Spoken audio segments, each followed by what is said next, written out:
7 days that nobody understands. The vast majority believe those days were mercy. They weren't. God sealed the door himself. The ark stood finished, animals inside, sky perfectly clear. And for 168 hours, nothing happened. No rain, no judgment, just waiting. But here's what you've never been told. Those 7 days weren't about giving humanity one last chance. They were about one man's final breaths. His name was Methuselah, and encoded in that name was the darkest prophecy ever spoken. The Hebrew is precise, almost surgical in its meaning. Methuselah, 2 parts fused together by divine intention. Meth means death. Shelach means to send forth. Rabbinic tradition translated it exactly as God intended it. When I die, it shall be sent. Think about that for a moment. A man walks the earth for 969 years. Every single day of his life carries the same terrifying weight. The moment his heart stops, the waters come. Not a prediction, a promise. His father Enoch walked with God and received this revelation directly, then named his son the very countdown to apocalypse. Now here's where it gets even darker. Modern naval engineers ran the numbers on Noah's Ark in the 20th century. The proportions were 30 to 5 to 3, length to width to height. That ratio is exactly what modern cargo ships use for maximum stability. A vessel 450 feet long that could withstand waves without capsizing, built by a man with no access to advanced mathematics, or so we're told. The technology of the antediluvian world remains one of history's buried secrets. But back to those 7 days. God commanded Noah inside, then sealed the door with his own hand. The countdown began. Methuselah was still alive. Somewhere out there, in a world ruled by Nephilim giants and genetic chaos, one old man's heartbeat was the only thing standing between Earth and total destruction. And everybody knew it. The fallen angels knew it. The giants knew it. That's why those 7 days became a nightmare. If you're ready to go deeper into what's been hidden from us, if you want to understand what's coming again in our time, stay with me on this journey, because what happened during that final week reveals everything about divine justice and about what's gathering beneath the surface of our world right now. The Genesis text says something most people skip right over. All the fountains of the great deep burst open. Before the first raindrop ever fell, something underneath the earth's crust broke. The Hebrew word is tehom, the deep, the abyss, the chaotic waters from before creation. What was down there?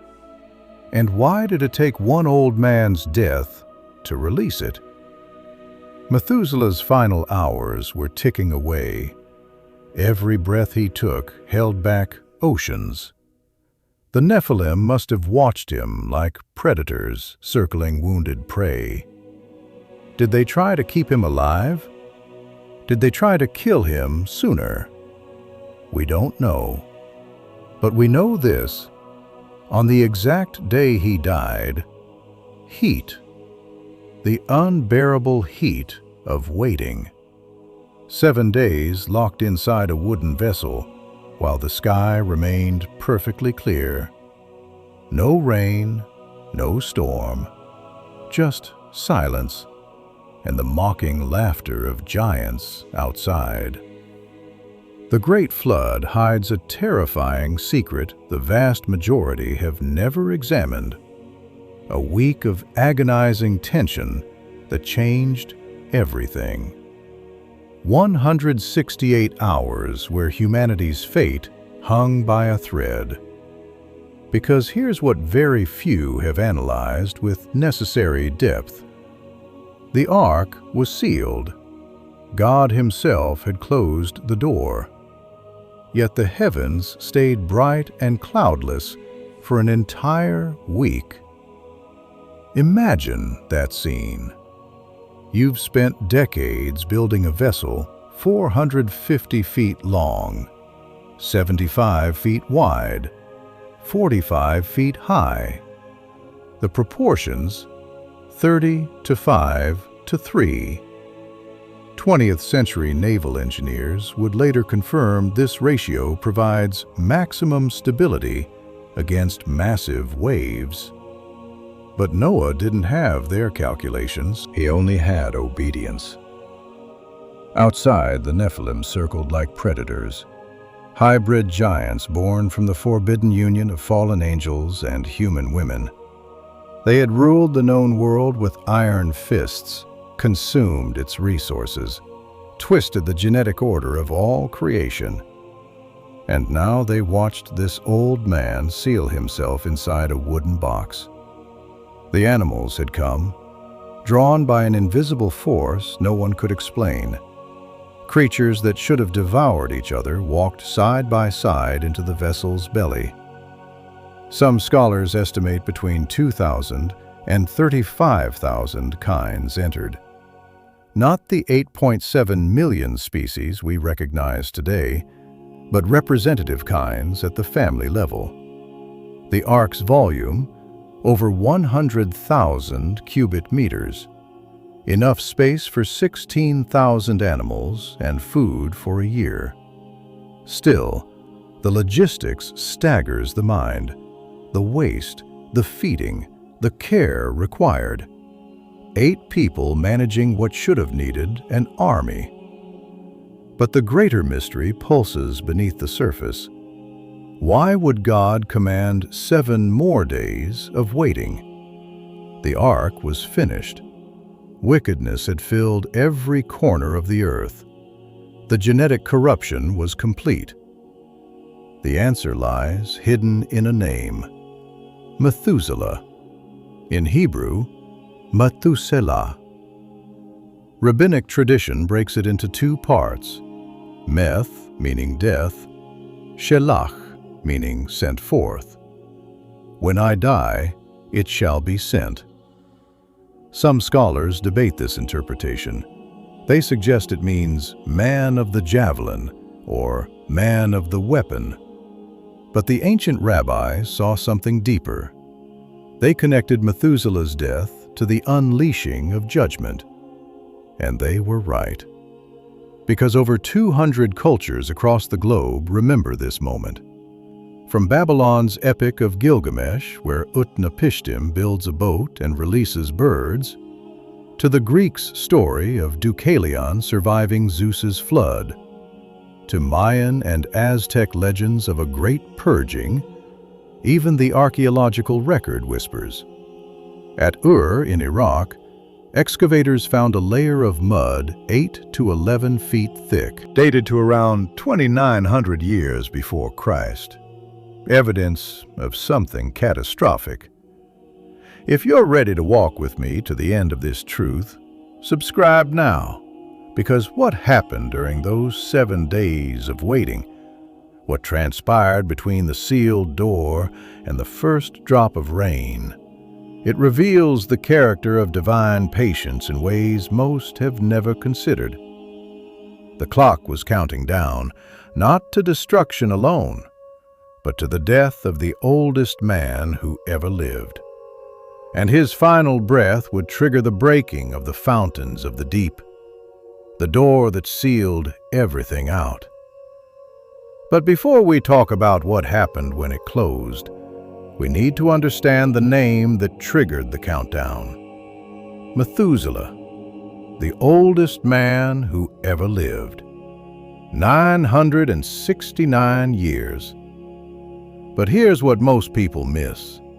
His name wasn't just a name. It was a prophecy embedded in Hebrew. The ancient text shows us something haunting. Methuselah, Methuselah in the original language, two parts. Meth, meaning death, Shelach, meaning to send forth. When he dies, it will be sent. Rabbinic scholars debated this for centuries. Some argued it meant man of the javelin, a warrior's name. But the prophetic interpretation won out. Because exactly 7 days after Methuselah died, the fountains of the great deep burst open. 7 days of silence, 7 days of mourning, 7 days of final mercy. God honored the memory of the last righteous patriarch by delaying the cataclysm itself. During those days, the world had one final chance. Anyone could have cried out. Anyone could have repented. But the corruption ran too deep. The Nephilim, these hybrid giants born of fallen angels, they didn't fear divine judgment. They trusted in their supernatural strength. And when they saw Noah locked inside, when they saw the animals sheltered and the door still open, mockery turned to rage. Imagine giants, colossal in stature, pounding on walls reinforced with pitch and gopher wood. The ark was massive, 450 feet long, 75 feet wide, 45 feet high. A ratio of 30 to 5 to 3. Modern engineers confirmed this design, perfectly balanced to survive catastrophic waves. But it wasn't built just to survive water. It had to endure the fury of beings who defied heaven itself. Noah and his sons inside, hearing the blows, feeling the walls tremble, praying. While outside, the Nephilim demanded entry, with fists that could shatter stone. But God's protection was absolute. Not one crack appeared, not one seam split.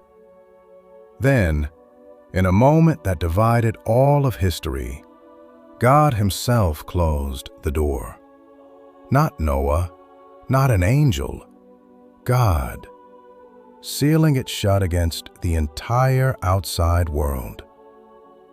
The closing of that door marked something irreversible, the end of opportunity, the beginning of sentence. And what most theologians won't tell you is that over 200 ancient cultures remember this moment, from Babylon to the Americas. The Gilgamesh epic describes Utnapishtim, who built a boat, gathered animals, and sent out birds. The same story, different name. Even Greek tradition recalls Deucalion's flood. Archaeologists found a layer of mud in ancient Ur, 8 to 11 feet thick, dated to around 2900 BC, evidence of something catastrophic. But back to Noah. The door was shut, the Nephilim were locked outside, and the sky was about to break open in ways that would rewrite the surface of the earth forever. The seal was about to close forever. But 7 days earlier, something extraordinary had happened, something most Bible readers completely overlook. Methuselah died, Noah's grandfather, the oldest man who ever lived, 969 years walking this corrupted earth, and his name carried a prophecy hidden in plain sight. In ancient Hebrew, Methuselah, Methuselah, breaks into two parts. Meth, meaning death, Shelach, meaning to send forth. When I die, it will be sent. Rabbinic scholars understood this for millennia. The flood was encoded in his very name, a countdown embedded in human flesh. And exactly 7 days before the first raindrop fell, Methuselah breathed his last. Why 7 days? God, in his immense mercy, honored the death of the last righteous patriarch with a week of mourning. 7 days of silence. 7 days when the world could still repent. 7 days when heaven held its breath. Imagine Noah and his family locked inside that massive wooden structure. 137 meters of gopher wood and pitch. The animals sheltered, the door still open. Outside, the mockery continued, laughter echoing against the tar-reinforced walls. "Where's your flood, old man? Your God has forgotten you." But as each day of mourning passed, something shifted. The air grew heavy, an oppressive weight no one could name. Even the fallen angels, those rebels who'd corrupted humanity for generations, began to feel something unfamiliar crawling through their immortal consciousness. Fear. Divine sentences are irrevocable, and the countdown was ending. The Nephilim, their hybrid offspring, refused to believe it. Giants of colossal stature, beings of supernatural strength who terrorized mankind for centuries. They believed they could defy any decree, even one from the Most High. So when they saw the animals filing into the ark, led by an invisible hand, when they watched Noah's family disappear inside, the mockery turned to fury. Ancient texts suggest the Nephilim assaulted the ark itself during those final days. Picture it. Fists the size of boulders pounding against timber, shoulders that could crush stone ramming the walls, screams of rage demanding entry. Inside, Noah's sons must have clutched their wives as the structure trembled. Prayers whispered desperately while the ark shook under demonic assault. But the design held. 30 to 5 to 3 ratio, perfect for stability against any force. Not just engineered for water, built to withstand the final rage of a dying world. God's protection was supernatural, invisible, absolute. No corruption could penetrate. And then, on the 7th day, God himself closed the door. Not Noah, not an angel. The Creator sealed the ark from the outside world with his own hand. The opportunity had ended. No one could open what God had sealed shut. And inside that sealed ark, the clock started ticking. 168 hours, 7 days. The fallen angels trapped in the earthly dimension finally understood. There was no escape from what was coming. Ancient texts say they tried to raise prayers, but their voices hit nothing but silence. Their corruption was total, absolute. And that silence, that was the most terrifying response of all. Because when God stops speaking, judgment has already begun. The Nephilim felt it too. These giants who had ruled through terror for generations, they knew their reign was ending. Nature itself seemed to know. The birds stopped singing. The wind ceased. An unnatural stillness covered the doomed land. Inside the ark, Noah counted each day. Day 1, Day 2, Day 3. His faith was being tested in ways we can barely imagine. Because here's what most people miss. The sky was completely clear.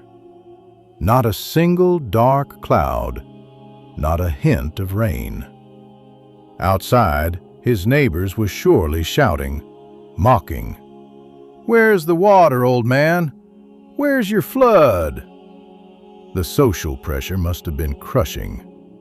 8 humans sealed inside a massive boat, sitting on dry ground, waiting for something no one could see coming.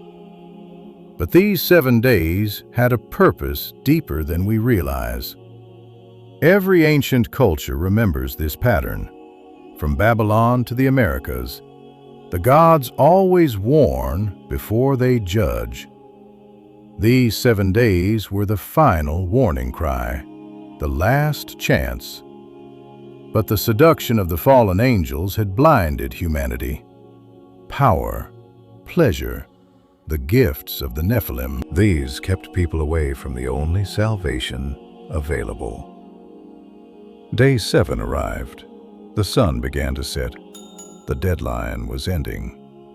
And then the silence broke. But not with thunder from above.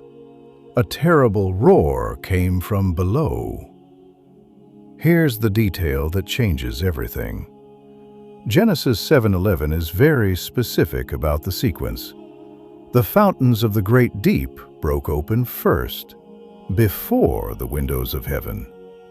The destruction came from beneath.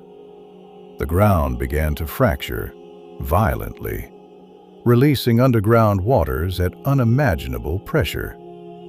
The Hebrew phrase Mayanot Tehom Rabbah speaks of something catastrophic.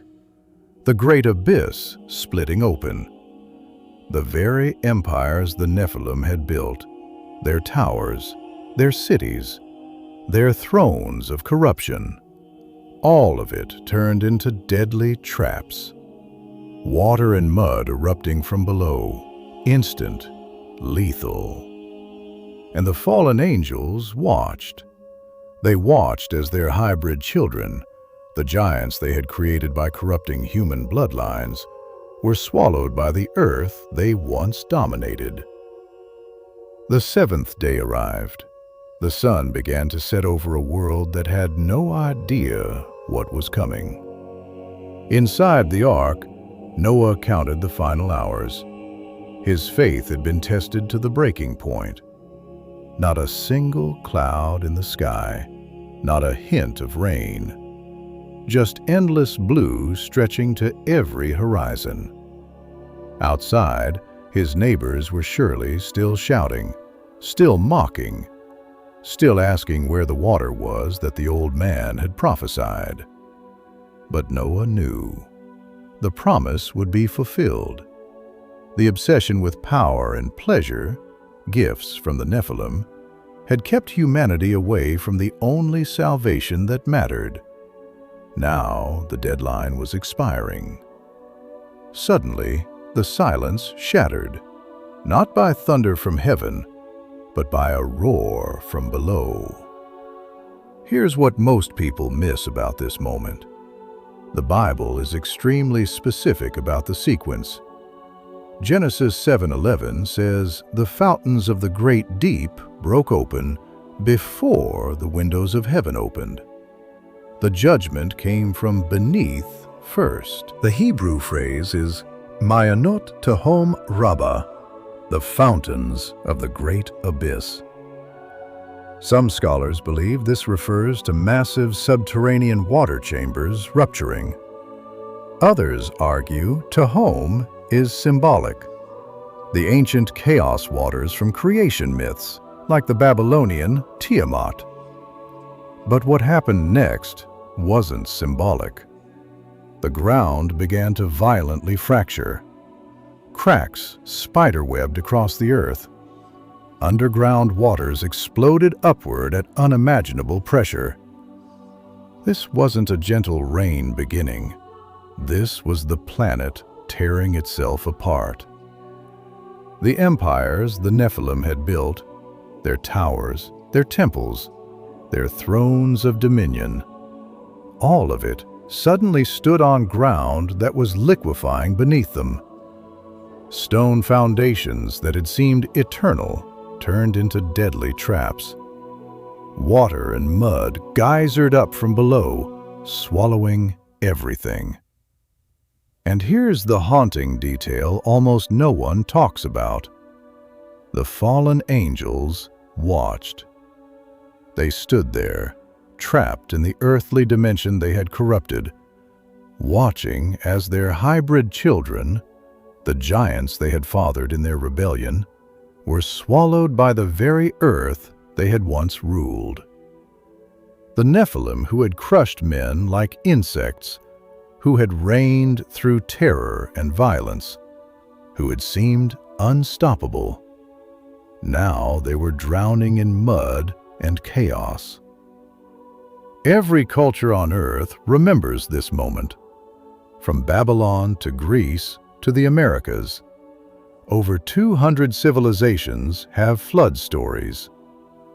The Babylonian Utnapishtim, the Greek Deucalion, the Mayan legends. All of them echo the same truth. There was a day when the gods judged the earth, when water came from below and above, when only a faithful few survived in a vessel prepared in advance. But what happened next to those trapped outside the ark?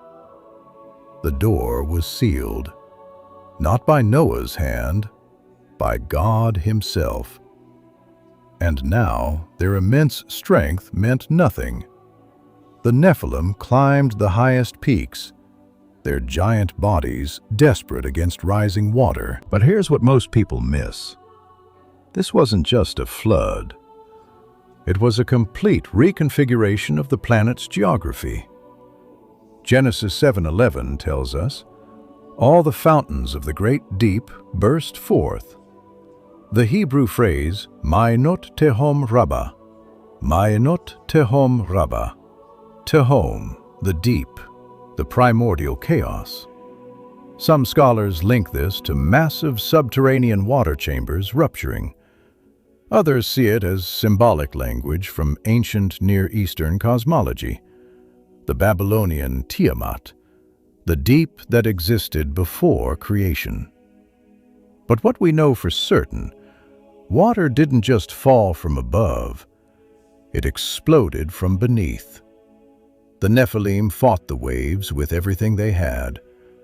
These beings who had terrorized humanity for generations, who had corrupted God's perfect creation, their strength was legendary. And yet, completely useless against the power of the Creator. The fallen angels watched their genetic experiment collapse. Centuries of rebellion, centuries of corrupting human bloodlines, erased in 40 days. Meanwhile, inside the ark, Noah floated above the destruction. This vessel was no primitive boat. Genesis gives us precise measurements: 137 meters long, 23 meters wide, 14 meters high. A 30:5:3 ratio. Modern naval engineers have confirmed this ratio provides maximum stability against massive waves.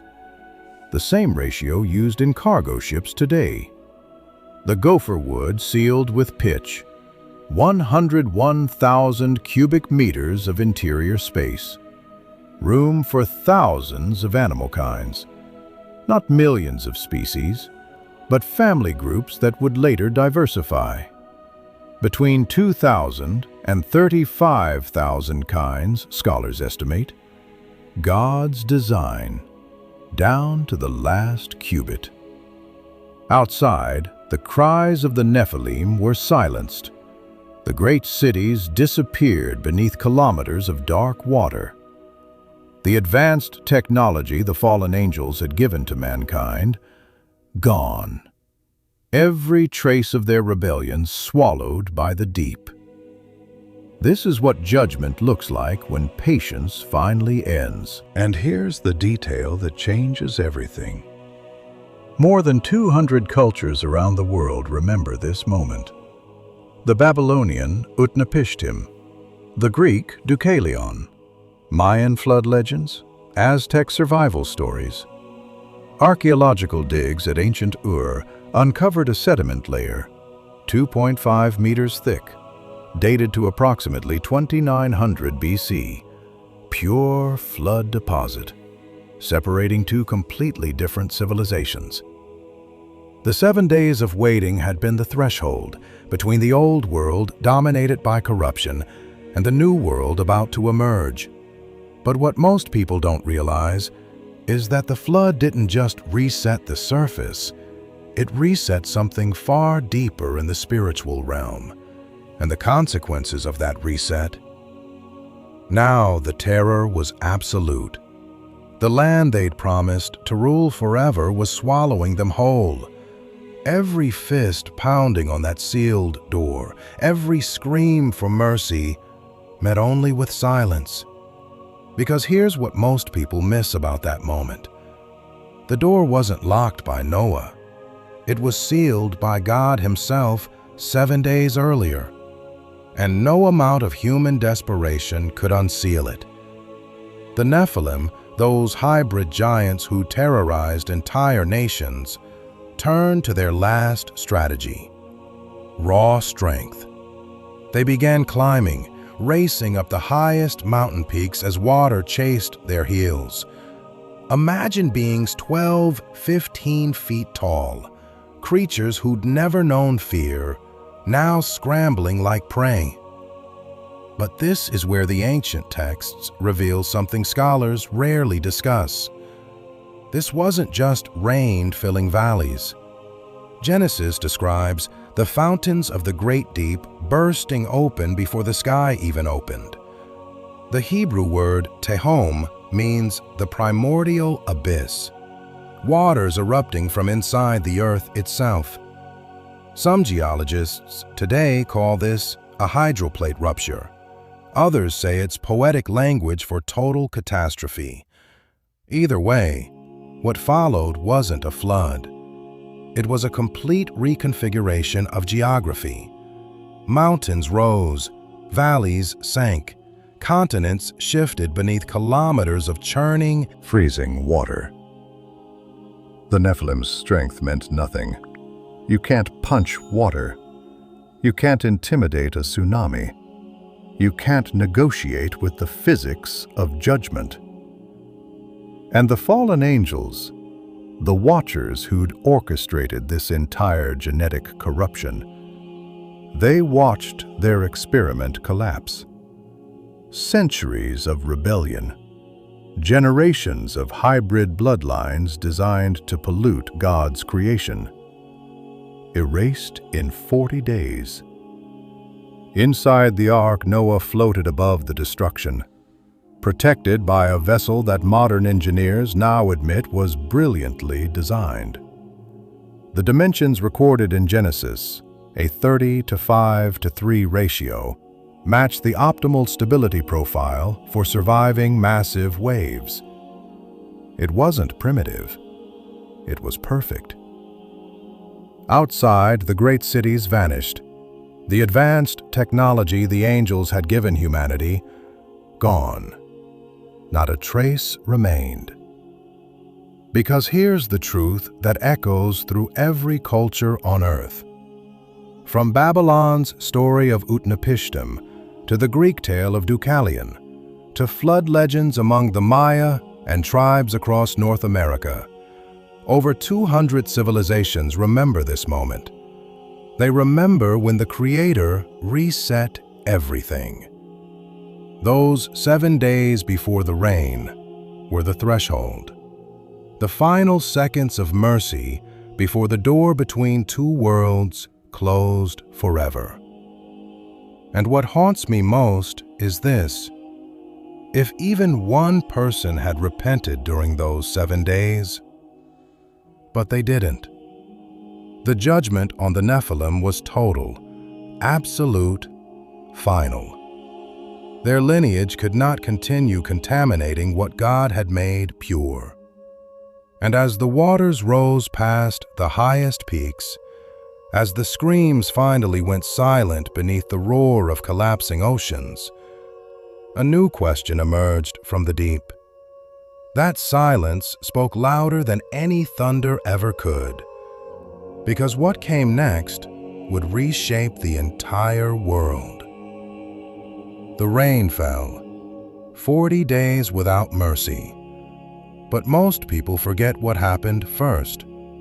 That mysterious week of absolute silence. 7 days when heaven held its breath. When judgment was already decided. When the door was about to close forever. Few remember those days now. They focus on the rain, the ark sailing over drowned mountains. But during that time, an invisible war raged, a spiritual battle for the eternal destiny of every human soul. Noah's endurance during that wait, that crushing wait, it became the model of perseverance for believers across all of human history. Then the waters rose, the ark lifted, distancing its occupants from the horror unfolding on the surface below. And here's where the story gets darker than most sermons ever dare to go. The Nephilim perished in those waters. These hybrid giants, part human, part fallen angel, they drowned. But their disembodied spirits, according to ancient legends, they became the demons that torment humanity today. The flood didn't just cleanse the earth, it set a precedent for direct divine intervention in human affairs.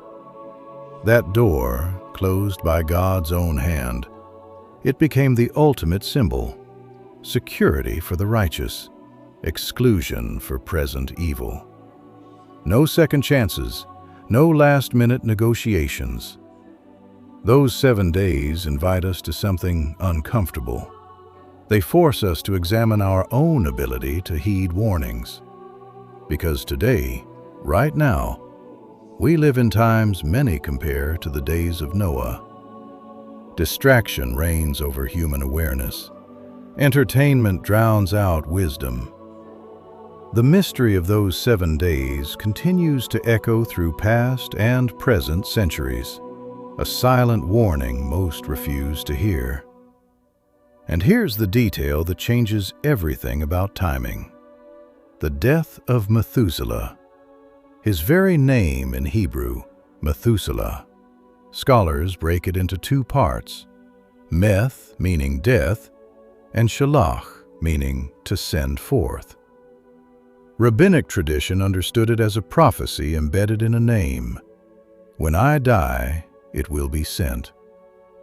God waited until the last possible moment, showing that He desires not death, but that those who are dying might turn and live forever. But justice requires that evil be eradicated, so that life can flourish again on the face of the earth. The fallen angels learned something with absolute terror that day. They cannot manipulate God's plans without paying an unthinkable price.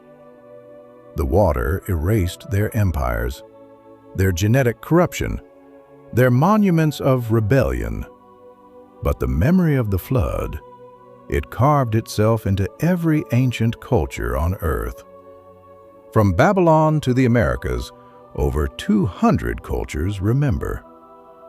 The Gilgamesh epic, the Greek story of Deucalion, Mayan flood legends, all of them preserving fragments of the same cataclysmic event. But only the biblical account gives us the precise detail of those 7 days, that week of waiting before the great catastrophe. This detail is everything. It proves the flood was an act of divine justice, not just some random natural disaster. The precision of time, linked directly to Methuselah's death, it rules out coincidence. At the end of those 7 days, the door of opportunity closed forever. For that corrupt and wicked generation, time had run out. Noah and his family stood alone. 8 souls, the only survivors of a world that had been completely... The rain fell for 40 days. But here's what most people never consider. That silence before the storm was more eloquent than any thunder could ever be. Because silence, you see, is the language of finality. During those 7 days, an invisible war raged, a spiritual battle for the eternal destiny of every human soul. And Noah's resistance during that wait of waiting? It became the model of perseverance for every believer who would come after. But let's talk about what happened to Methuselah's name itself. Most people know he was the oldest man who ever lived. What they don't know is what his name actually meant in ancient Hebrew. Methuselah. Methuselah. Scholars break it into 2 parts. Meth, meaning death. Shalach, meaning to send forth. The rabbinic tradition reads it as a prophecy. When he dies, it shall be sent. When Methuselah dies, the judgment comes. His entire life was a countdown. 969 years of mercy ticking away. Every breath he took delayed the flood. That's not coincidence. That's precision written into the fabric of time itself. Now, as the waters rose, the ark lifted, separating its passengers from the horror unfolding below. The Nephilim, those hybrid giants who'd terrorized humanity for generations, they perished. And according to ancient legends, their disembodied spirits became the demons we know today. Think about that. The entities of darkness plaguing our world, they're the remnants of that judgment. The flood didn't just cleanse the earth. It set a precedent for direct divine intervention in human affairs. And that door, the one God Himself closed, it became the ultimate symbol: security for the righteous, exclusion for the wicked. No second chances once heaven makes its move. Here's where it gets even more interesting.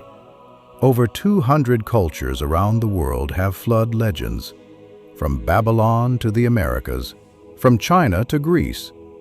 The Epic of Gilgamesh, written in ancient Mesopotamia around 1800 BC, tells of Utnapishtim building a boat to survive divine judgment. He brings animals aboard. He sends out birds to test if the waters receded. Sound familiar? The Atrahasis epic, same pattern. The Greek story of Deucalion, same pattern. Mayan traditions, Aztec memories, Native American oral histories. They all remember a time when the gods judged the entire earth with water.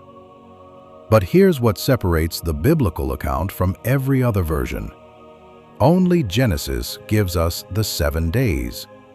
That precise detail of waiting. That specific window between death and deluge. Why does that matter? Because precision destroys the possibility of coincidence. Myths are vague. Legends blur the details. But historical events, they leave exact measurements behind. The 7-day detail isn't just narrative decoration. It's the fingerprint of something that actually happened, something the world has tried very hard to forget. At the end of those 7 days, the door of opportunity closed forever. For that generation, mercy expired. Grace reached its limit. The patience of heaven exhausted. Noah and his family became the only survivors of a world that had been completely. The Nephilim story ended beneath the rising waters. But their warning echoes forward into our time. Here's what most people miss about those 7 days. The silence was paradoxically the loudest message God ever sent to lost humanity. Think about it. 168 hours of absolute quiet. No thunder, no voice from heaven, no sign, just waiting. It teaches us something crucial about divine timing. God's patience is a gift, yes, but every season of grace has a predetermined end written in eternity. When the waters finally receded, Noah stepped out into a world scrubbed clean, purified from the corruption of fallen angels and their giant offspring. But the memory of that closed door, the weight of those 7 silent days, it was forever burned into his soul. That week became the definitive boundary, the line between extended mercy and judgment executed without restriction. The number 7 itself carries hidden meaning. It symbolizes divine perfection, the complete fulfillment of God's established plans. Just as He created the world in 7 days, He used 7 days to decree the end of the first creation, fallen beyond repair.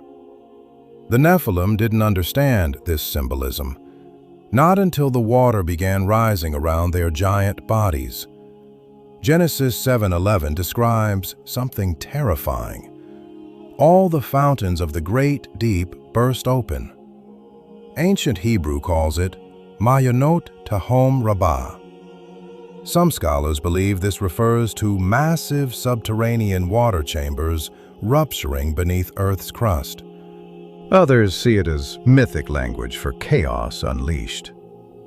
Either way, the image is clear. The very foundations of the world were breaking apart. It's likely that in those final moments, the fallen angels tried desperately to negotiate, to bargain for a peace that was no longer possible. But the heavens remained closed to their pleas. They had corrupted the very image of God in mankind. There was nothing left to discuss. Noah, on the other hand, found grace, not because he was perfect, but because he believed the divine word against all human logic. Picture him during those 7 days, hearing nothing, seeing nothing change, surrounded by mocking voices outside. The lesson burns clear across millennia. True faith holds firm even when there are no immediate signs of the end. Now, imagine Noah's relief when he felt that first jolt. The ark, floating. Confirmation that he wasn't crazy after all. But imagine also the pain. The unbearable knowing that the entire world he grew up in was being erased beneath the deep waters. Interestingly, over 200 cultures worldwide preserve flood narratives. The Babylonian epic of Gilgamesh, Greek accounts of Deucalion, Mayan and Aztec records, all describing a boat, a righteous family, and a world judged by water. The flood isn't just a story. It's a historical event that divides human chronology into a distinct before and after. And those 7 days prior, they're the bridge connecting God's patience with His perfect, sovereign justice. Here's what we can't afford to miss. Never underestimate the silence of God, because it often precedes His most powerful movements on earth. The story warns us about the danger of corrupting the natural divine order. But it also whispers something else, something most people never hear beneath the surface of the text. The silence of those 7 days was the loudest message God ever sent. But there's something most people never discover about that waiting period, something hidden in plain sight. Remember Methuselah? His name in the original Hebrew, Methuselah, carries a prophecy most translations ignore. Meth means death. Shelach means to send forth. When he dies, it will be sent. The rabbinic scholars knew this, Methuselah's very existence was a countdown clock embedded in human flesh, and the moment he died, the 7 days began. Those 7 days weren't just waiting. They were the final tick of divine mercy before judgment launched. God used 7 days to create the world. Now he used 7 days to decree the end of the first creation, fallen to corruption. The Nephilim didn't understand the symbolism. Not until the water began rising over their giant bodies. Not until their supernatural strength meant nothing against the deep. But here's what the Sunday school version never tells you. While Noah was locked inside, while the world outside was laughing and pounding, he was managing something that should have been impossible. Genesis says he brought 2 of every kind aboard. Conservative estimates put that at 16,000 animals. The ark's volume, 101,000 cubic meters, could technically hold them. But think about the logistics for a moment. 377 days at sea, 8 people, 16,000 creatures that need feeding, watering, waste removal. The math doesn't add up, unless something beyond human effort was at work inside that wooden vessel. The dimensions themselves tell a story archaeologists quietly acknowledge. A 30 to 5 to 3 ratio, length to width to height. Modern naval engineers tested this design in the 20th century. It's nearly perfect for stability in massive waves. Whoever gave Noah those measurements understood physics that civilization supposedly hadn't discovered yet. And then there's this. Over 200 cultures around the world remember a great flood. From Babylon to Greece to the Maya. The Epic of Gilgamesh describes Utnapishtim building a boat, loading animals, sending out birds to test for land. The details match Genesis with eerie precision. Either every ancient civilization independently invented the same story, or they're all remembering the same event. When the waters finally receded, Noah stepped into a world scrubbed clean of the Nephilim bloodlines, purified from the corruption of the fallen angels. But the memory of that closed door was burned into his soul forever. That moment when mercy ended. That boundary between extended grace and executed judgment. Imagine his relief when he felt the first jolt of the ark lifting. Confirmation that he wasn't insane, that his faith in an invisible God had been justified. But imagine also the weight, knowing that everyone he'd ever known, everyone who'd mocked him for a century, was drowning beneath the floor he stood on. The flood divides all of human history into before and after, and those 7 days are the bridge between God's patience and His justice.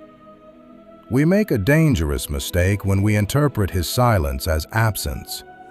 History proves that silence often precedes His most powerful movements. The question we need to ask ourselves today is this: are we living in another period of divine silence? Those 7 days of silence were the final extension, the last opportunity for a civilization that chose its own destruction. Today, that silence speaks to us, loudly, warning us not to ignore the times we are living in now. The death of Methuselah was the final sign. But here's what most people never discover about that name. In the original Hebrew, Methuselah is written Methuselah, 2 parts locked together like a prophecy. Meth meaning death, Shalach meaning to send forth. When he dies, it shall be sent. The rabbis knew this, His father Enoch knew this when he named him. Every year Methuselah lived was a year of mercy extended. 969 years of God holding back the waters. Understanding this mystery reveals something profound about God's character. His apparent inaction is not absence. It's patience stretched to the breaking point. Noah preached with the hammer and the nails. Every strike of wood against wood was a sermon. But his greatest testimony was remaining faithful during the great silence. The door of the ark remains a powerful symbol. Salvation is exclusive to those who enter by faith, not by works, not by lineage, not by reputation, by stepping through the door. Now consider the engineering marvel they mocked. 450 feet long, 75 feet wide, 45 feet high, a ratio of 30 to 5 to 3. Modern naval engineers tested this design in the 20th century. They discovered something stunning. This ratio provides optimal stability against massive waves. It's nearly impossible to capsize. The ancient text preserved a blueprint that wouldn't be matched until modern shipbuilding. Who taught Noah this? The modern world mocks these accounts, just as Noah's contemporaries mocked him during construction. But here's what they cannot explain away. Over 200 cultures across the globe preserve flood narratives, from Babylon to the Americas, from Greece to indigenous tribes. The Epic of Gilgamesh, written around 1800 BC, describes Utnapishtim. He builds a boat, loads animals, sends out birds to test the waters. The Atrahasis account, the story of Deucalion, the Mayan legends, all echoing the same event. Either humanity experienced a global catastrophe remembered through every culture, or hundreds of civilizations independently invented the same detailed story. Which requires more faith to believe? The geological evidence continues to shout what many try to ignore. History does not repeat, but it rhymes. And the pattern of 7 days repeats in decisive moments throughout Scripture. 7 days before Jericho fell. 7 days of creation before rest. 7 days separating mercy from judgment. The indifference of the people was the true sin that sealed their fate. They saw the ark. They heard the warnings. They watched the animals enter. And they chose mockery over repentance. The faith of one man and his family preserved the seed of humanity. Against impossible odds, against cultural pressure, against visible evidence. 8 souls trusted when millions scoffed. The 7 days passed. The rain ceased after 40 days and nights. The rainbow appeared as a sign of a covenant that endures to this day. But we must never forget what came before the rainbow. Before the promise, there was a storm. Before the storm, there was silence. That deathly silence was the space where mercy and justice met, where God's patience ended and His word began to unfold. The door closed, the waters rose, and the world changed forever.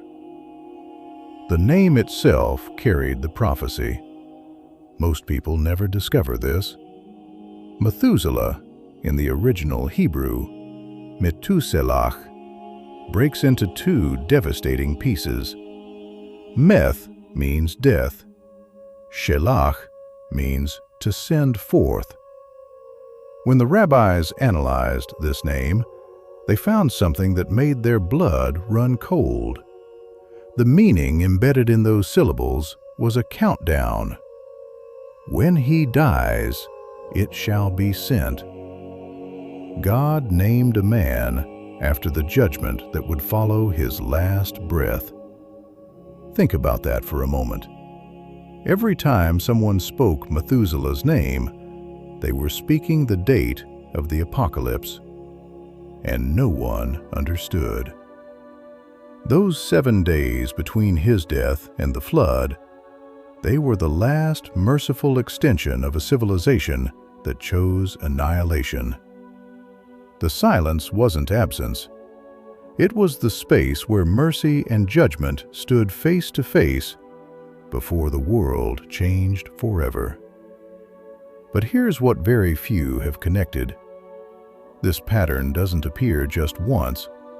From Babylon to the Americas, over 200 cultures remember the same catastrophic event. The Epic of Gilgamesh, written 18 centuries before Christ, tells of Utnapishtim, warned by the gods, building a vessel, bringing animals aboard, sending out birds to test the waters. The same story, different names. The Maya, the Aztec, the ancient Greeks with Deucalion and Pyrrha, tribes who never contacted each other, all carrying the memory of when the earth was judged by water. Archaeologists found a layer of mud at Ur in Iraq, nearly 3 meters thick, dating to 2,900 years before Christ. The geological signature of something the modern world desperately wants to forget. Because if the flood was real, then the silence before it was real. And the door that closed was real. Noah's greatest sermon wasn't preached with words. It was preached in the hammer strikes that never stopped, even when the giants pounded on the walls. It was preached in his refusal to abandon faith during the great silence when heaven seemed death. Today, the world mocks these accounts exactly as Noah's generation mocked him. They call it mythology, primitive superstition. But the evidence keeps surfacing, in the rocks, in the stories, in the universal memory of humanity that something terrible happened, and a handful of faithful people survived. The 7 days challenge us with a question most people are too afraid to ask. What if the door is closing again? What if the silence we're living in right now isn't God's absence, but his final extension of mercy before another threshold is crossed? History doesn't repeat, but it rhymes in ways that should terrify us. The pattern of 7 days appears in Scripture at every critical junction: creation, judgment, covenant, and prophecy suggests the world will offer you 1,000 comfortable explanations, surface answers that require nothing from you, no transformation, no reckoning. But the depth of Scripture is an inexhaustible ocean. Every detail carries weight the shallow mind will never touch. The 7 days aren't just a countdown. They're a warning about the one resource you can never get back: time. Don't be like the ones left outside the ark, the ones who thought they had all the time in the world to decide. They believed the door would always be open. They were wrong. The giants fell. Entire empires sank beneath the rising deep, but the word of God remained, steadfast over the waters of the abyss. From Babylon to the Americas, over 200 cultures remember. They remember the moment the heavens opened, the moment judgment came through water. That's not coincidence. That's collective memory of what really happened. If you feel like you're living in a time of waiting right now, if the silence feels unbearable, remember Noah, sealed inside that ark for months, unable to see outside, unable to know when it would end. he kept his faith intact, not because he had answers, but because he trusted the one who shut the door. Maybe you're waiting for someone to come home. Maybe you're holding space for a prodigal you can't stop loving. The ark is still a picture of patient endurance, of holding on when the flood ranges. The truth about the 7 days is just one hidden gem. There are so many more waiting beneath the surface. Don't let disbelief rob you of the mysteries that have shaped everything. The flood was real. The warning was real. And the message is more urgent today than it's ever been. The empires rising now think they have time. They don't. Get ready. Watch. Listen. Because the silence of God always precedes the glorious manifestation of His real power. If this deep look at the 7 days has opened your eyes, don't stop here. There are layers upon layers still hidden in the ancient texts, truths that challenge everything the modern world wants you to believe. Subscribe now to uncover what's been buried. Share this message with someone who needs to wake up before the door closes. And tell me in the comments, what part of Noah's story speaks to the season you're in right now? This is Noah Lazarus Stories. The truth is still here, waiting for those willing to go deeper. The world drowns in superficial explanations, but the scriptures? They are an ocean with no bottom. Every detail carries weight most will never feel. The 7 days, the name Methuselah, the fountains that split the earth. These aren't just ancient words, they're warnings written in blood and water. Here's what they don't want you to see. Over 200 cultures across this planet remember the flood, not as myth, as memory. The Babylonians told of Utnapishtim building a boat before the waters came. The Greeks spoke of Deucalion surviving divine judgment. The Maya, the Aztec, tribes across the Americas. All of them carried the same story forward through generations. A boat, a family, a world that mocked until the rain began. Why would cultures separated by oceans tell identical stories? Because it happened. Because the earth itself remembers what we choose to forget. Maybe you're living in a waiting time right now. 7 days of silence while the world laughs. While your children drift further away. While everything you built feels like it's holding back a flood you can't name.